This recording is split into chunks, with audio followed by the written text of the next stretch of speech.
Mas gipakusgan o gipalapdan pa karon ang paghatod og serbisyo ug balita sa GMA Regional TV1 Mindanao atol sa formal launching og blessing sa Zamboanga GMA Zamboanga Station.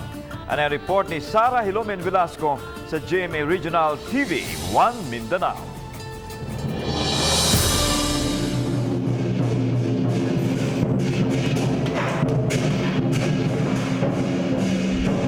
Gipangunahan ni First Vice President and Head of GMA Regional TV and Synergy Oliver Victor Beltran Amoroso ang launching og blessing sa GMA Zamboanga Station.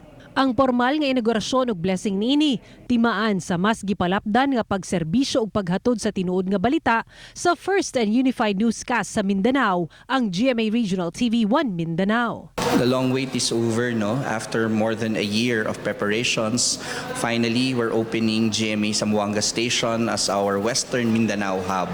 Ang kagandahan nito, we are already catering not only Zamboanga Peninsula but the near provinces of Hulu-Sulu, Basilan, etc.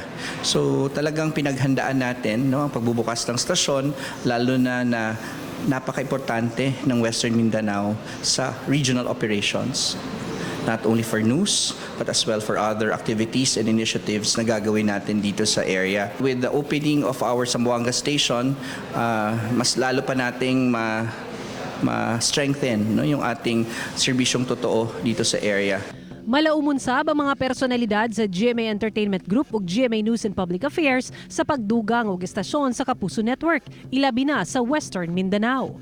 Ang GMA Zamboanga Station ang magsilbing hub alang sa Zamboanga Peninsula ug mga kasikbit nga probinsya.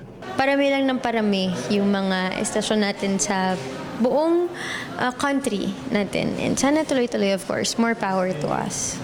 Super happy talaga kasi syempre din po a lot of our Filipinos and our kababayan mabibigyan ng trabaho, 'di ba? And masayang makita na unti-unti bumabalik na po tayo. Natatalo na natin yung pandemic. So unti-unti nagkakaroon din ng mga trabaho yung mga kapuso natin, and that's really one of the important things right now.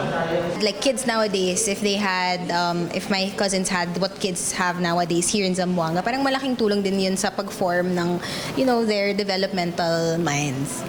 At least talagang kalat na tayo, at mas expectation dun is mas maganda yung output natin kasi nga may mga local teams na tayo dun sa mga lugar na kuminsan pag pumutok yung story ay biglaan at kailangan mo ng context para kapag lumabas yung story kumpleto kahit na breaking news man yun, di ba? Ang GMA Zamboanga Station kabahin sa 11 ka regional station sa GMA Network sa Tibok Nasud ug ikaupat sa Mindanao, gawa sa Davao, Cagayan de Oro ug General Santos stations. Sara Hilomen Velasco, Balitang Bisdak.